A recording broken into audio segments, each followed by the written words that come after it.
Di vlog kali ini gue dapat kesempatan langsung untuk melihat unit ADV 160 yang terbaru tahun 2022. Nah, di vlog kali ini juga bakal gue kasih informasi 10 hal unik yang kalian perlu tahu ketika kalian ingin membeli Honda ADV 160 yang terbaru.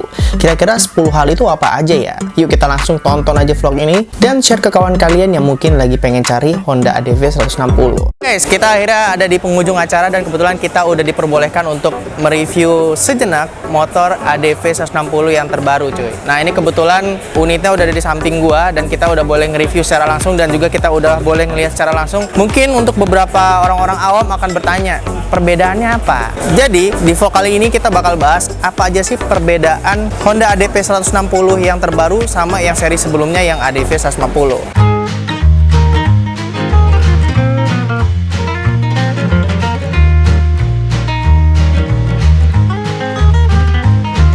Hai Cin, balik lagi di Bloris tentunya. Jangan lupa ya klik like dan subscribe-nya dulu sebelum nonton. Dan kalau ada kata-kata yang menyinggung atau menyakiti kalian di konten ini cuma untuk bercanda.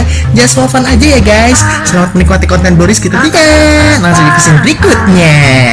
Lagi pengen modif tapi bingung di mana? Mau cari part aksesoris modif untuk motor kalian tapi juga bingung di mana? Extreme Motorsport solusinya. Klik link deskripsi ya guys ya untuk link Instagramnya. Tinggal di Meruya, Karangtengah atau Ciledug, kalian langsung aja datengin nih Panca Gerex. Di sini tepat detailing coating sama cuci premium recommended yang pastinya bersih dan kinclong. Follow Instagramnya, link di deskripsi ya guys ya. Nyari aparel atau perlengkapan riding seperti glove, sarung tangan, jaket, balaclava dan lain-lain, kalian langsung follow Instagramnya RC Moto Gerex biar kalian update produk-produk terbaru ya. Cari helm NJS seperti Bulu Rizky, kalian langsung follow aja Instagramnya Sarang Helm ya. Di sini harga resmi loh. Lagi mau cari hand grip ataupun tank pad produk lokal yang mendunia, kalian langsung follow aja Hayaides.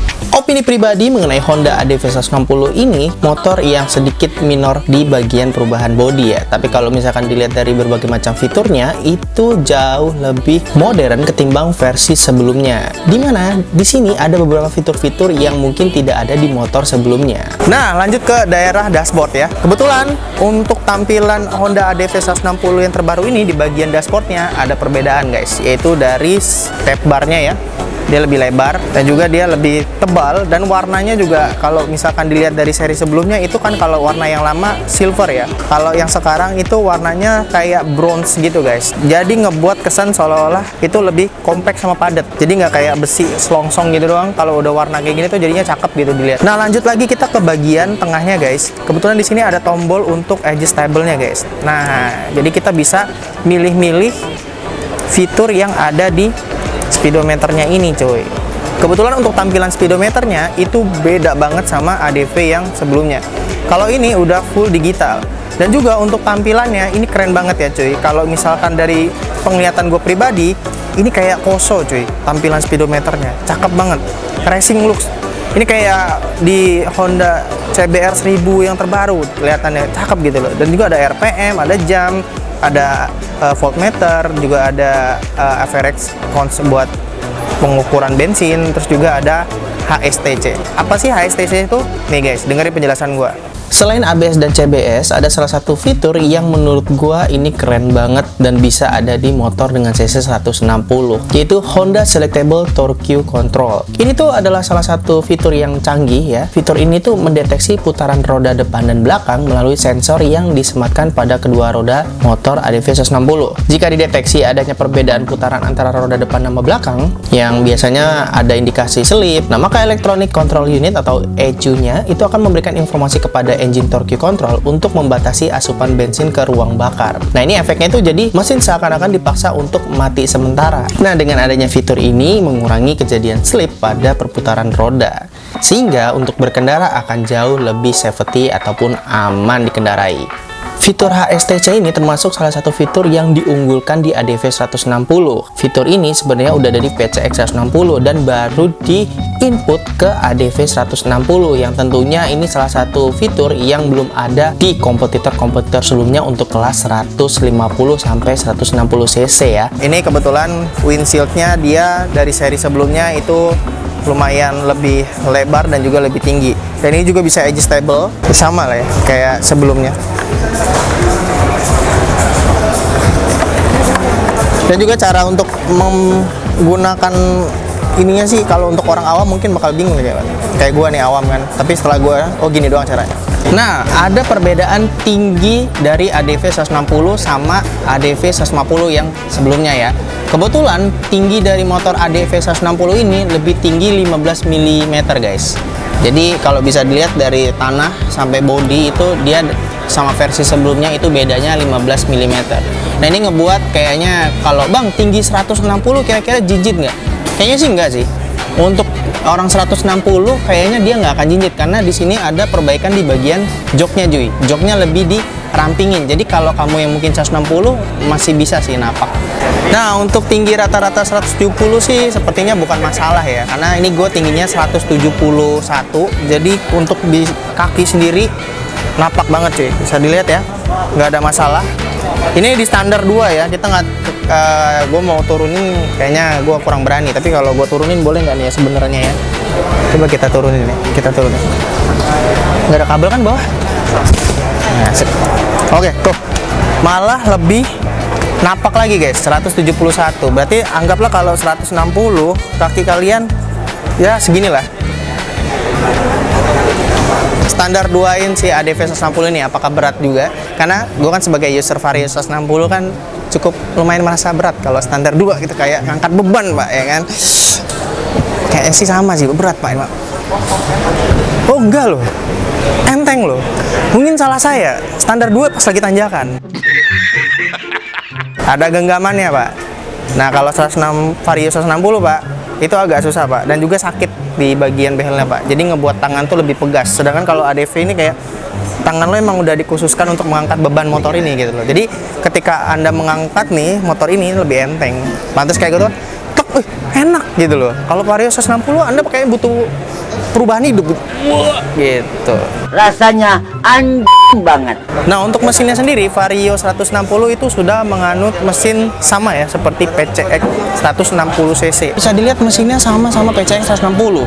Cuma perbedaannya adalah di knalpot. Iya sama sih.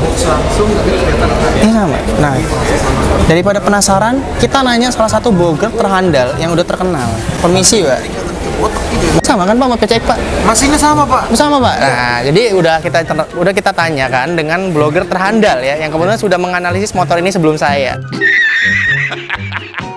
Nah ada satu hal yang bisa gue lihat, ternyata kalau CBS pun si ADV ini udah rem cakram belakang cuy. Beda sama Vario ya. Vario CBS nggak ada cakram belakangnya. Kalau ADV yang 160 dia udah di cakram belakangnya tuh. Padahal ini CBS kombi brake.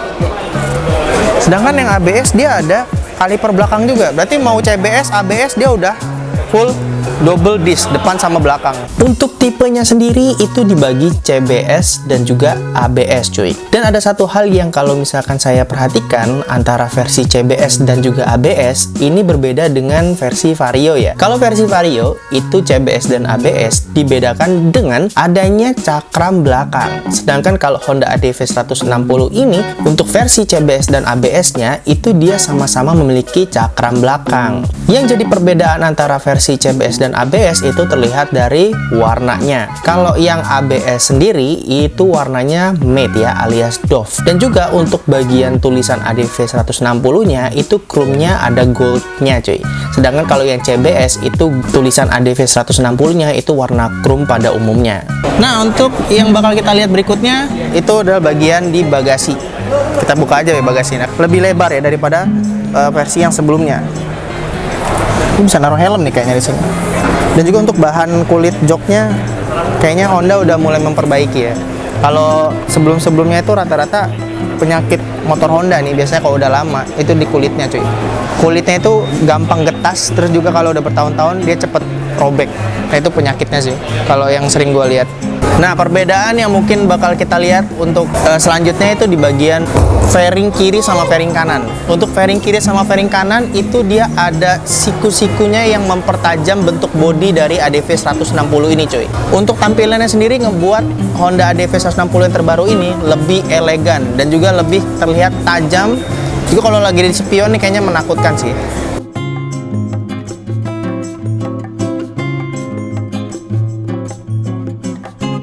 Nah untuk kuncinya juga beda ya. Ini yang baru, ini yang lama nih kalau kata Mas Indora itu. Yang mana? Nih, yang sebelah sini. Hah? Yang sebelah sini. Ah, serius? Nah, Serius lu? salah apa benar? Bener. Sini. Bener kan? Benar, benar, benar. Bener dong. Oke, jadi itu aja vlog kali ini yang bisa gue kasih. Nah, kebetulan kita juga sebagai influencer dikasih sesi test ride kemungkinan minggu depan. Jadi tunggu aja seperti apa rasanya kalau kita pakai Vario 100 Vario ADV 160 yang terbaru ini, cuy. Aduh, jadi gak sabar nih kan. So, gimana kawan-kawan? Udah ada pikiran mau beli motor ADV 160? Ya beli sih, jangan sampai enggak ya kawan-kawan ya kan. Kalau gue ya udah beli Vario ya kan, ya sama mesinnya 160 cuy. Ya udah, so gitu aja konten kali ini. Terima kasih udah nonton, thank you banget buat Honda udah mempersilahkan Blo Rizky untuk datang ke sini untuk review secara langsung motornya, ngelihat motornya secara langsung. Dan juga thank you banget buat Pak Epan udah jadi tim kru Blo Rizky ini megangin kameramen, thank you. Beli Pak, beli nggak Pak? Oh iya, oke Pak, ya udah Pak, dari kamera sudah menjawab, kameramen akhirnya selamat ya guys. Oke, gitu aja konten kali ini. Thank you nonton. See you next time. Bomba, bomba, para siempre.